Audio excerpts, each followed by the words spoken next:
What's up, everyone? Welcome to Lowered Expectations. Thanks for lowering your expectations and hanging out with me here. I do appreciate it.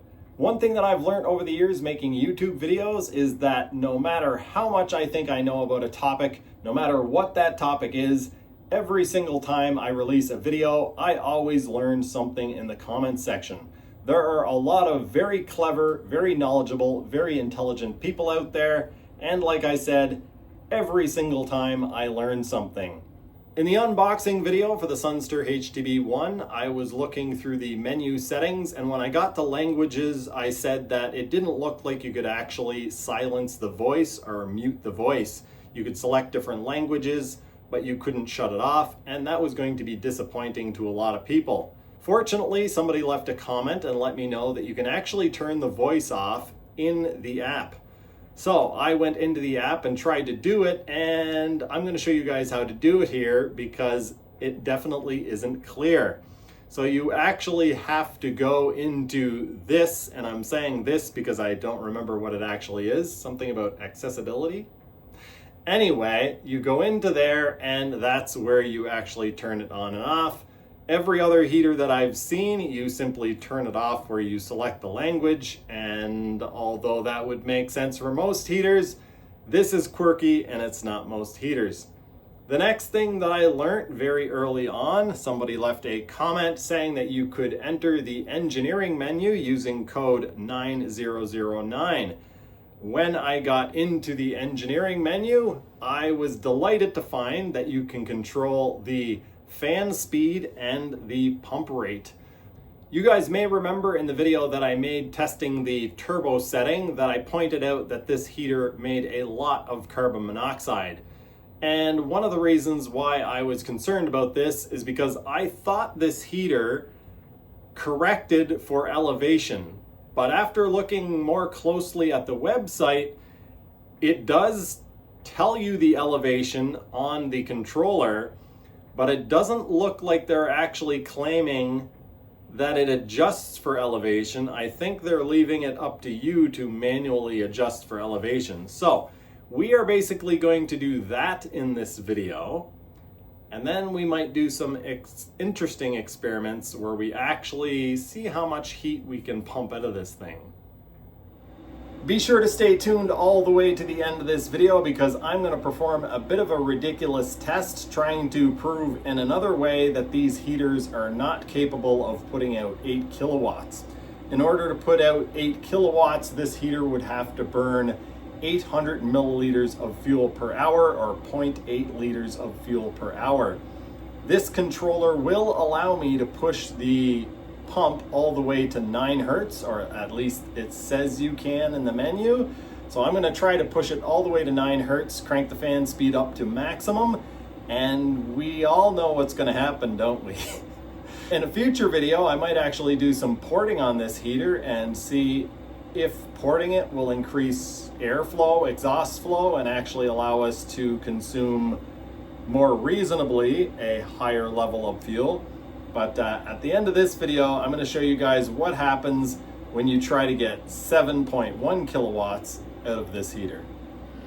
I now have the heater fired up and running on its highest setting, and I am going to show you how to get into the engineering menu through the controller, and then I'll also do a screen recording and show you how to get into it through the app.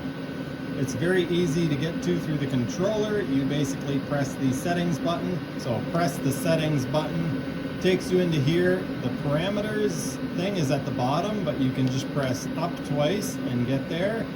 Press OK to get in, and then the code is 9009, so 9, OK, OK, OK, and 9, OK. And we are in. Here you can see secret code 1688. I don't know what that's all about. Voltage 12 volts. It was at 24 volts. When I looked at this first, I've switched it to 12. Doesn't seem to have changed anything. Diesel is the fuel type. Ignition power. I wouldn't recommend changing any of this stuff unless you really know what you're doing, because you can mess things up. So here we are, minimum oil quantity, 1.2 hertz. So that's the slowest that the pump will run. And then maximum oil quantity, it is currently at 5 hertz. I can't remember if that was where it was from the factory, but that's where I've set it back to. We'll talk more about that in a little bit. Minimum wind speed. So minimum fan speed is 1550 RPM, and maximum fan speed is currently 4500 RPM. So we are going to play around with this. The first thing we're going to do is check the carbon monoxide level. First thing after showing you how to do this on the app, I suppose, is we are going to try to get this heater burning really clean, somewhere between 0 and 20 parts per million on carbon monoxide. And then once we've kind of done that, we will then try to just push it really hard and see how much heat we can get out of it without producing insane amounts of carbon monoxide, which could lead to soot and carbon. I will now point out that I have the tweaker connected. This is a device that allows me to monitor the pump hertz. You can see there, and we can also see that that tells us we are burning 396 milliliters of fuel at this pump rate. To get into the engineering menu while using the app, it is very easy. All you do is touch the gear in the top right corner. That will bring you to a list. At the very bottom of that list, you can see Advanced Parameter Configuration. You hit that toggle. It will ask for a passcode, which is 9009. Hit the Confirm button, and the menu drops down, giving you control over a bunch of things. It does say lower heating and upper heating temperature limit. You can't actually change those. However, you can change minimum pump speed, maximum pump oil volume, wind speed, minimum and maximum wind speed, so fan speed. And you can also change the glow plug wattage, fuel tank capacity, and which fuel pump you're using. I wonder if they actually, oh yeah, they do. Very cool. Okay, and that's how you do that. Now that that's out of the way, we are going to do a little bit of experimentation and check to see at my elevation, which according to this is 1,185 meters. That changes based on barometric pressure, so tomorrow it might be different, or even as it warms up in the garage, that might be different. But I am going to turn on my carbon monoxide meter. We are going to try to lower the fuel rate, or the pump hertz rate, and try to get this heater to burn with a reasonable level of carbon monoxide. Right now we have a carbon monoxide level of 44 or 45 parts per million. That is at 5 hertz. I looked back at my own video and saw that this heater was originally running a pump hertz of 5.5 and a fan speed of 4,500 RPM. Unfortunately, in my area at this elevation, this barometric pressure, that was causing carbon monoxide levels up over 350 parts per million, so not at all acceptable. I don't necessarily recommend doing this. You should take fairly small steps, but I am going to jump all the way from 5 hertz to 4.5. We will come back in 10 minutes, check the carbon monoxide, and then probably go from 4.5 to 4 and see what happens there. Okay. The heater's been running for quite some time now at 4.5 hertz, and I'm going to check the exhaust emissions. Okay, we've topped out at 34 parts per million, so I'm now going to drop down to 4 hertz. And we will see what that does. As you can see from the screen recording, at 4 hertz we are down to 201 Celsius. I think that's a pretty strong indication, or at least it is to me, that we're probably somewhere in the realm of a reasonable carbon monoxide level.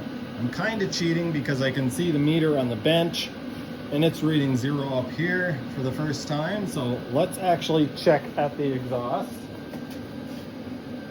15 parts per million, 15 or 16. So we're at 15 or 16 parts per million, and that is going down to 4 hertz. Now, I think if we go lower than 4 hertz, we're probably actually going to be in the wrong direction. We might actually be running lean already, is what I'm trying to say. What we're going to do now is speed up the fan as fast as we possibly can, and then we're going to try to add fuel to it and see how much fuel we can burn, how much heat we can make without outputting a ridiculous amount of carbon monoxide.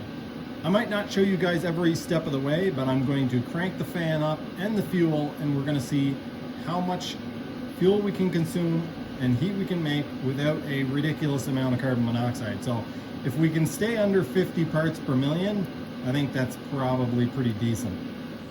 It looks like the maximum fan speed on this heater is 5,000 RPM. So now what I'm going to do is try to dial in a pump setting that will match this fan speed and give us a reasonable reading on temperature and, most importantly, on carbon monoxide.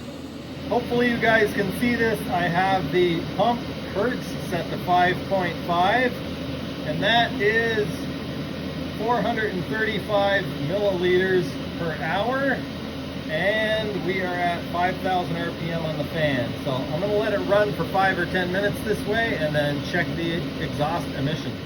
All right, folks, I don't need to wait. I can tell you already we're going to have problems. I switched over to the app and the temperature had jumped up to 246 very quickly, and that caused the pump hertz to cut in half. Basically, when we hit, I believe, 248 degrees Celsius, the pump hertz cuts in half to avoid overheating the heater. And so what I'm actually going to do is I'm going to lower it down to 5.3 hertz, and we'll see what happens there. I don't think I caught it on camera, but the hertz rate of the pump dropped. We hit too high of a temperature on the controller, and that caused it to drop. So what I'm going to do is lower it to I'm going to lower it to 5.2 hertz. But first we're going to check the exhaust emissions and see what they are here. Actually pretty good, 28 parts per million. The reason why I'm going to lower it is because even though it's higher now, the overall consumption could be higher if we don't hit that threshold, because once we hit that threshold, whatever the temperature threshold is, it drops down to like 2.6 hertz or something like that. And that cuts away out of our average fuel consumption. So if we can go 5.2 and it never hits that fuel cut, we'll actually have a higher average, or possibly could have a higher average than if we hit that fuel cut. I know that probably doesn't make any sense to some people, but some people will know what I mean. Okay, we're now at 5.2 hertz. I'm going to leave it here for 10 minutes. We will monitor the exchanger temperature and see what it does. And we'll also come back and see what the carbon monoxide level is. As you guys can see from the screen recording, I've been monitoring the temperature, and although I do think it is hitting the fuel cut, I think I'm going to leave it here. We are only 0.2 hertz higher than where we were to start with. So currently consuming 412 milliliters per hour, meaning that fuel that is being consumed right now is about 4.12 kilowatts worth of diesel. I'm now going to check the carbon monoxide level and see what that is. Okay, that is pretty much as good as we're going to get it, I think. 25 parts per million and a pretty steady heat output. So at least for me, that is the answer. I don't know if I've actually mentioned it in this video yet, but what I've done to this heater for tuning is the bare minimum. I should now, and will off camera, go to the bottom setting, check the carbon monoxide output level there, and also adjust the fan speed and pump speed.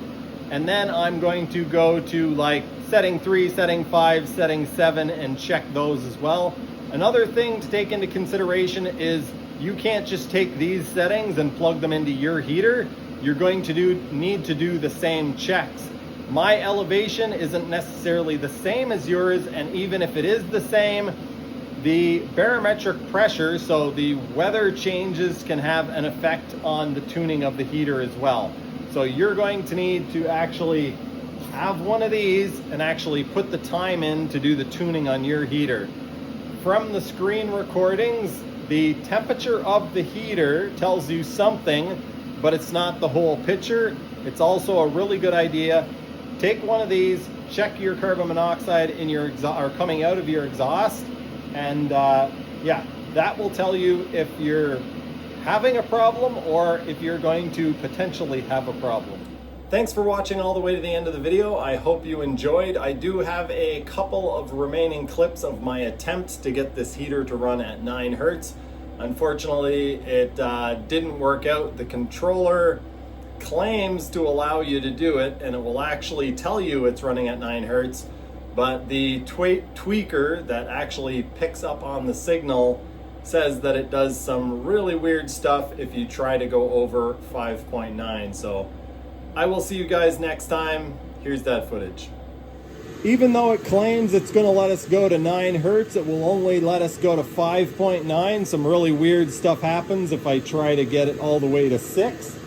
So I currently have it at 5.9. You can see the exchanger temperature is rising pretty quickly. It's at 220, 222. And yeah, we'll zoom in, scoot in here and take a look at the tweaker. 5.92 Hertz, which is basically 4.7 kilowatts of fuel being consumed. Let's see if we can go up to 6 Hertz.